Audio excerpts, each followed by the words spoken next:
আমাকে সবাই চাপ দিচ্ছে, কেউ বলে ভাই শেষ করেন, কেউ বলে চাচা শেষ করেন। আমি তাদেরকে নিশ্চয়তা দিয়ে বলছি, আমার মওত আমার আল্লাহ নির্ধারিত সময় থেকে 1 সেকেন্ড আগে হবে না, এবং হায়াত যা দিয়েছেন তার 1 সেকেন্ড আগেও আমি যাব না। অতএব মহান আল্লাহর কাছে আবারও তৌফিক চাই। আপনাদের কাছে যে কষ্ট হয়েছে আপনারা, আমি তো এখানে শান্তিতে বসাচ্ছিলাম আর চতুর্দিকে শুধু দৃষ্টি বিলাচ্ছিলাম। কি কষ্ট হচ্ছে আমার ভাইদের।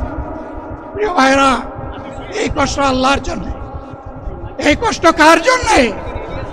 ইনশাআল্লাহ আল্লাহ তাআলা আপনাদেরকে তার উপযুক্ত যাজা দুনিয়ায় দিবেন, আখিরাতে দিবেন। আপনাদের এই ত্যাগের বিনিময়ে নতুন বাংলাদেশ আমরা পেয়ে যাব। আসুন সেই নতুন বাংলাদেশের জন্য একবার স্লোগান দিয়ে শেষ করি, নারায়ে তাকবীর। আসসালামু আলাইকুম ওয়া রাহমাতুল্লাহ। আসসালামু আলাইকুম ওয়া রাহমাতুল্লাহ। আলহামদুলিল্লাহি রাব্বিল আলামিন ওয়াসসালাতু ওয়াসসালামু আলা রাসূলিহিল কারীম ওয়া আলা আলিহি ওয়া সাহবিহি ওয়া আহলি বাইতি আজমাইন। বাংলাদেশ জামাত ইসলামী কর্তৃক আয়োজিত আজকের এই জাতীয় সমাবেশে উপস্থিত সম্মানিত জাতীয় নেতৃবৃন্দ, বন্ধু সংগঠনের নেতৃবৃন্দ, শহীদ পরিবারের গর্বিত সদস্যবৃন্দ, 24 জুলাই যোদ্ধাবৃন্দ, আপামর দেশবাসী এবং আমার সাংবাদিক বন্ধুগণ, আমি সর্বপ্রথম মহান রবের দরবারে শুকরিয়া আদায় করছি। ফ্যাসিবাদের পতনের পর অত্যন্ত অনুকূল পরিবেশে আল্লাহ রাব্বুল আলামিন আজকের এই সমাবেশটি করার আমাদেরকে তৌফিক এনায়েত করেছেন, আলহামদুলিল্লাহ। 2 দিন আগেও ঝড়ধারায় বৃষ্টি ঝরেছে। অনেকে আশঙ্কা করেছিলেন কি হবে, মানুষগুলা সেদিন কি শান্তিতে বসে 2টি কথা শোনার সুযোগ পাবে। আল্লাহ রাব্বুল আলামিন আজকের দিনটা অনেকটা এয়ার কন্ডিশন করে দিয়েছেন, আলহামদুলিল্লাহ। বৃষ্টি নেই, তীব্র রোদও নেই। আল্লাহ তাআলার পক্ষ থেকে তার গোলামদের প্রতি এই যে মেহেরবানি, এর জন্য নত শিরে আরেকবার আমি শুকরিয়া আদায় করছি, আলহামদুলিল্লাহ। সম্মানিত বন্ধুগণ, যাদের ত্যাগ এবং কুরবানির বিনিময়ে 15.5 বছরের কঠিন অন্ধকার যুগের যাতাতলে পিষ্ট হয়ে যারা তিলে তিলে দুনিয়া থেকে নির্যাতিত হয়ে বিদায় নিয়েছেন, অপশক্তির বিরুদ্ধে প্রতিবাদ করতে গিয়ে বিদায় নিয়েছেন, যারা লড়াই করে আহত হয়েছেন, পঙ্গুত্ব বরণ করেছেন, আমরা তাদের সকলের কাছে গভীরভাবে ঋণী। মহান আল্লাহর দরবারে তৌফিক চাই, বাংলাদেশ জামাতে ইসলামীর অস্তিত্ব যতদিন থাকবে আল্লাহ যেন তাদের ঋণ পরিশোধ করার শক্তিটাও ততদিন আমাদেরকে দান করেন। আমি গভীর পরিতাপের সাথে আপনাদেরকে জানাচ্ছি, আজকের এই বিশাল সমাবেশ আয়োজন করতে গিয়ে আমাদের 3 জন ভাই ইতিমধ্যেই দুনিয়া থেকে বিদায় গ্রহণ করেছে। খুলনার দাবকুপ উপজেলার আমির জনাব মৌলানা আবু সাইদ বিদায় নিয়েছেন। পাবনার বয়োজ্যেষ্ঠ একজন মুরব্বী জনাব মুস্তাফিজুর রহমান, তারা এই আয়োজনে আসতেই পারেনি। আসার পথেই আল্লাহ তাআলা তাদেরকে তার কাছে তুলে নিয়েছেন। আরেকজন ভাই এখানে অসুস্থ হয়ে তিনিও ইন্তেকাল করেছেন, শাহ আলম। মহান রবের দরবারে দোয়া করি আল্লাহ তাআলা তাদের উপর রহম করুন, তাদেরকে ক্ষমা করুন, জান্নাতুল ফেরদাউসের নিয়ামত তাদেরকে দান করুন, তাদের আপনজনদেরকে আল্লাহ তাআলা সবরে জামিল আতা করুন। সম্মানিত ভাইয়েরা, আবু সাঈদরা যদি বুক পেতে না দাঁড়াতো, এই জাতির মুক্তির জন্য যদি বুকে গুলি লুফে না নিত, হয়তোবা আজকের এই বাংলাদেশটা আমরা দেখতাম না। ইতিমধ্যে হয়তো আরো অনেক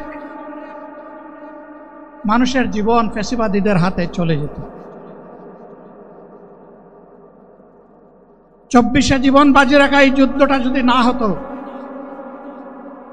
তাহলে আজকে যারা বিভিন্ন ধরনের কথা এবং দাবি দাওয়া পেশ করছেন, তারা তখন কোথায় থাকতেন? অতএব আসুন, যাদের ত্যাগের বিনিময়ে আল্লাহ তাআলার এই নিয়ামত পাওয়া, তাদেরকে যেন অবজ্ঞা এবং অবহেলা না করে, শিশু বলে তাদেরকে যেন তুচ্ছ তাচ্ছিল্য না করে, অহংকার বলে অন্য দলকে যেন তুচ্ছ তাচ্ছিল্য না করে, অরাজনৈতিক ভাষায় আমরা যেন কথা না।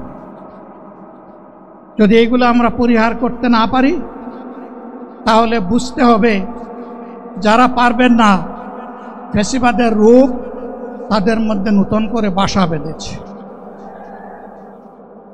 আমরা আশা করব আমরা এগুলা করব না, কেউ এগুলা করবে না, বরঞ্চ রাজনৈতিক শিষ্টাচার রক্ষা করে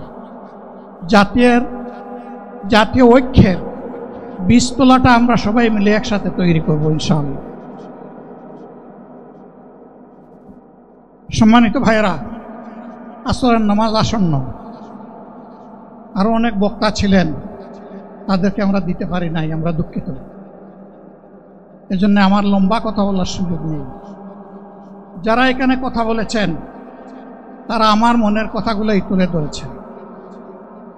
আমি শুধু বলতে চাই, আগামীর বাংলাদেশটা কেমন হবে? আমি বলি আরেকটা লড়াই হবে ইনশাআল্লাহ।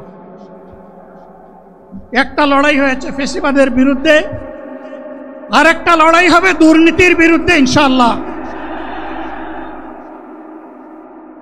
এই দুর্নীতির মূল উৎপাটন করার জন্য যা দরকার, আমরা তারুণ্য এবং যৌবনের শক্তিকে একত্রিত করে সেই লড়াইয়েও ইনশাআল্লাহ আমি জয়লাভ করব। প্রিয় ভাইয়েরা,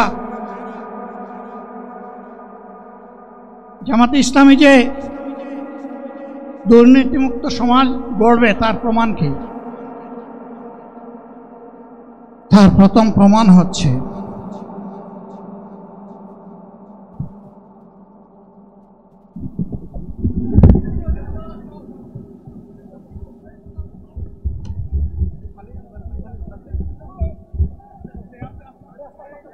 আপনারা অবস্থান করুন যার যার জায়গায়।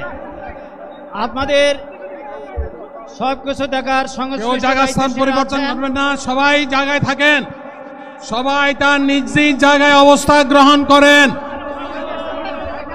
সবাই তার নিজ নিজ জায়গায় অবস্থান গ্রহণ করেন। আপনারা নিজ নিজ জায়গায় থাকুন, প্রয়োজনীয় দিক নির্দেশনা দেওয়া হবে। আপনাদের উত্তেজিত উদ্বেলিত হওয়ার কোনো কারণ নেই। মহান রাব্বুল আলামিনের একান্ত মেহেরবানিতে আমাদের প্রোগ্রাম আলহামদুলিল্লাহ, শুকরান, আলহামদুলিল্লাহ কাসিরান। সম্মানিত ভাইয়েরা, আপনারা সম্মানিত ভাইয়েরা, আল্লাহ রাব্বুল আলামিনের রোশের মেহমানিতে এই গরমের সদরে মাহফিল মুহতারাম আমিরে জামাত চিরাই সুস্থ হয়ে যাবেন ইনশাআল্লাহ। আমি আল্লাহ তাআলার শুকরিয়া আদায় করি, আল্লাহ তাআলার শুকরিয়া আদায় করি আবার আপনাদের সামনে দাঁড়াতে পেরেছি। আমি বলেছিলাম দুর্নীতিমুক্ত বাংলাদেশ ইনশাআল্লাহ সবাইকে নিয়ে আমরা গড়ব। আমরা কথা দিচ্ছি, বাংলাদেশ জামাত ইসলামী যদি আল্লাহ তাআলার মেহেরবানি এবং সরকার জনগণের ভালোবাসা নিয়ে সরকার গঠন করে, তাহলে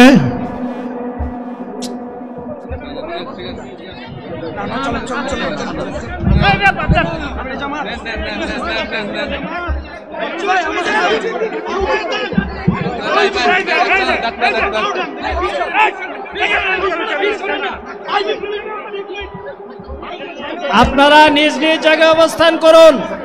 আমাদের স্বেচ্ছাসেবকগণ আছেন, সংশ্লিষ্ট বিভাগের দায়িত্বশীলরা আছেন, তারা প্রয়োজনীয় ব্যবস্থা নেবেন।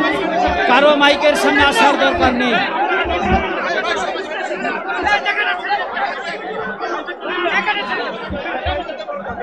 আপনারা অবস্থান করুন নিজ নিজ জায়গায়।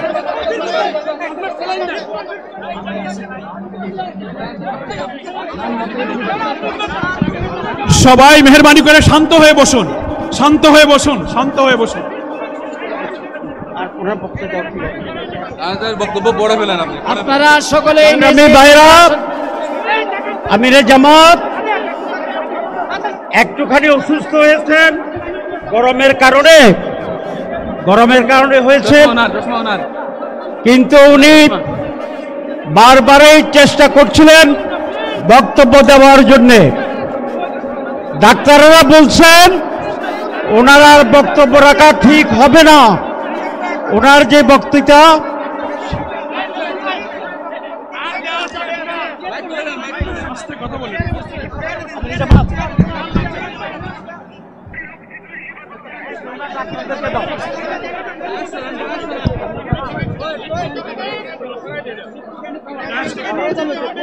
আপনারা নিজ নিজ আসনে উপবেশন করুন।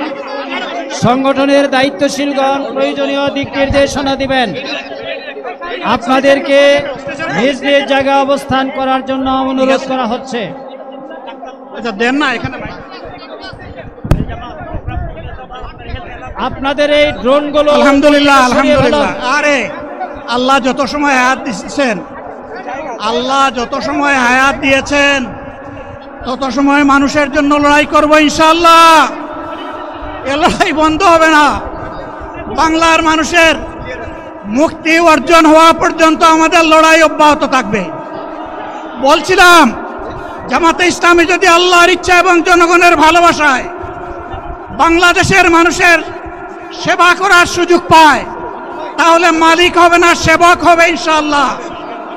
আজ আমি ঘোষণা দিচ্ছি, লক্ষ জনতাকে সাথে নিয়ে বাংলাদেশ জামাতে ইসলামী থেকে যারা আগামীতে সংসদ সদস্য হিসাবে নির্বাচিত হবেন, আরে আপনারা কথা বন্ধ করেন, আপনারা কথা বন্ধ করেন, সবাই বসে পড়েন, সবাই বসেন, বসেন, কেউ দাঁড়াবেন না, সবাই বসেন। যদি আল্লাহর ইচ্ছায় জনগণের ভালোবাসায় বাংলাদেশ জামাতে ইসলামী থেকে সংসদ সদস্যরা নির্বাচিত হয়ে সরকার গঠন করেন, তাহলে কোনো এমপি, কোনো মন্ত্রী আগামীতে সরকার কিন্তু প্লট গ্রহণ করবে না। কোনো এমপি এবং কোনো মন্ত্রী ট্যাক্সবিহীন কোনো গাড়ি চড়বে না। কোনো এমপি এবং কোনো মন্ত্রী তার নিজের হাতে কোনো টাকা চালাচালি করবে না। কোনো এমপি এবং কোনো মন্ত্রী যদি তার নির্দিষ্ট কোনো কাজের জন্য বরাদ্দ পেয়ে থাকেন, কাজ শেষ হওয়ার সাথে সাথে বাংলাদেশের 18 কোটি মানুষের কাছে তারা তার প্রতিবেদন তুলে ধরতে বাধ্য হবেন।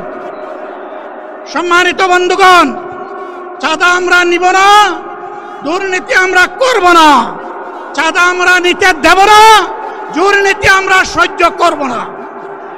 এই বাংলাদেশটাই আমরা দেখতে চাই। যুবকদেরকে আমরা স্পষ্ট ভাষায় বলতে চাই, বন্ধুগণ, তোমাদের সাথে আমরা আছি। আমি আজকে জামাতের আমির হিসাবে এখানে কথা বলতে আসিনি। আমি এসেছি বাংলাদেশের 18 কোটি মানুষের একজন হয়ে কথা বলতে।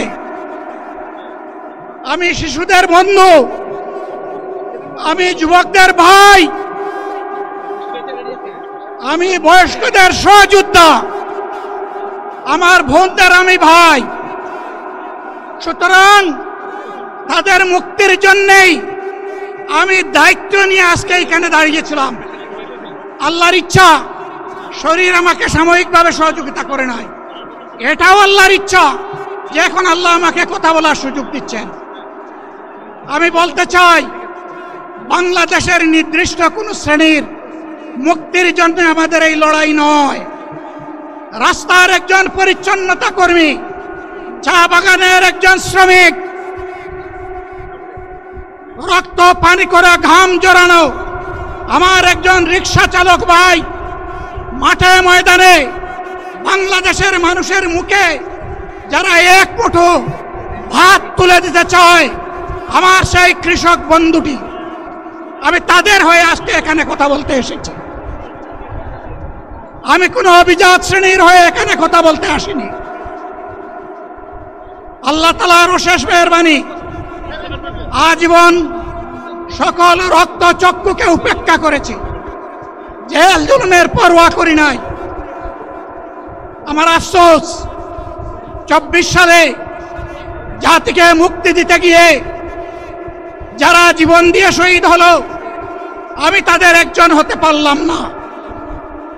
আপনাদের কাছে দোয়া চাই, ইনসাফের ভিত্তিতে একটি দেশ গড়ে তোলার জন্য আগামীতে যে লড়াই হবে, আমার আল্লাহ যেন সেই লড়াইয়ে আমাকে একজন শহীদ হিসাবে কবুল করেন। সম্মানিত বন্ধুগণ, আমাদের প্রিয় শহীদ নেতৃবৃন্দ 2006 সালের 28 অক্টোবর থেকে শুরু করে পল্টন গণহত্যা, শাপলা গণহত্যা, সারা দেশের গণহত্যা, পিলখানার গণহত্যা, 24-এর গণহত্যা, এই গণহত্যা যারা করেছে তাদের সকলের বিচার বাংলাদেশের মাটিতে নিশ্চিত করতে হবে। এদের বিচারের দৃশ্যমান প্রক্রিয়া শুরু না করা পর্যন্ত পুরানা ব্যবস্থাপত্রে বাংলাদেশ আর চলবে না। এতগুলা মানুষ এমনি এমনি জীবন দেয় নাই, জীবন দিয়েছে জাতির মুক্তির জন্য। যদি বস্তাপোতা পুরানা সবকিছুই টিকে থাকবে, তাহলে কেন তারা জীবন দিয়েছিল? যারা ওই বস্তাপচা ব্যবস্থাপনায় বাংলাদেশকে আবার করতে চান, তাদেরকে আমরা বলি, জুলাই যুদ্ধ করে যারা জীবন দিয়েছে, আগে তাদের জীবনটা ফেরত এনে দেন। যদি শক্তি তাকে ফেরত এনে দেন। আপনারা পারবেন না, যেহেতু পারবেন না, কাজেই নতুন ব্যবস্থায় নতুন বাংলাদেশ গড়ে তোলা হবে ইনশাআল্লাহ। শিশু, কিশোর, যুবক, মা, বোন, শ্রমিক, ছাত্র জনতা, ব্যবসায়ী, সবাইকে যেই দেশ, যেই সংবিধান, যেই রাষ্ট্র নিরাপত্তা দিতে পারবে, সেই নতুন বাংলাদেশ আমরা গড়ে তুলতে চাই। ভাইয়েরা, আমাকে সবাই চাপ দিচ্ছে, কেউ বলে ভাই শেষ করেন, কেউ বলে চাচা শেষ করেন। আমি তাদেরকে নিশ্চয়তা দিয়ে বলছি, আমার মৌত আমার আল্লাহ নির্ধারিত সময় থেকে 1 সেকেন্ড আগে হবে না, এবং হায়াত যা দিয়েছেন তার 1 সেকেন্ড আগেও আমি যাব না। অতএব মহান আল্লাহর কাছে আবারও তৌফিক চাই। আপনাদের কাছে যে কষ্ট হয়েছে, আপনারা, আমি তো এখানে শান্তিতে বসাচ্ছিলাম, আর চতুর্দিকে শুধু দৃষ্টি বিলাচ্ছিলাম। কি কষ্ট হচ্ছে আমার ভাইদের। প্রিয় ভাইরা, এই কষ্ট আল্লাহর জন্য। এই কষ্ট কার জন্য? ইনশাআল্লাহ আল্লাহ তাআলা আপনাদেরকে তার উপযুক্ত জাযা দুনিয়ায় দিবেন, আখিরাতে দিবেন। আপনাদের এই ত্যাগের বিনিময়ে নতুন বাংলাদেশ আমরা পেয়ে যাব। আসুন সেই নতুন বাংলাদেশের জন্য একবার স্লোগান দিয়ে শেষ করি, নারায়ে তাকবীর। আসসালামু আলাইকুম ওয়া রাহমাতুল্লাহ।